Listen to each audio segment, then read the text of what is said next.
वही पार बड़का सड़वा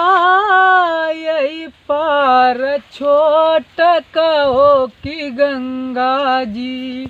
चरी गईल किसानवन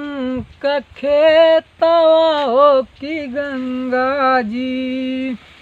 700 किसानवन का चली गईल जानवा हो कि गंगा जी निर्दयी देशवा कसर करवा हो कि गंगा जी माई बाबू भेजल अपने बेटवन के सहारिया हो कि गंगा जी तब नाही मिलल रोजगारवा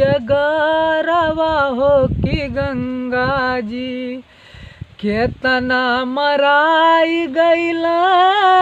केतना पिटाइल हो कि गंगा जी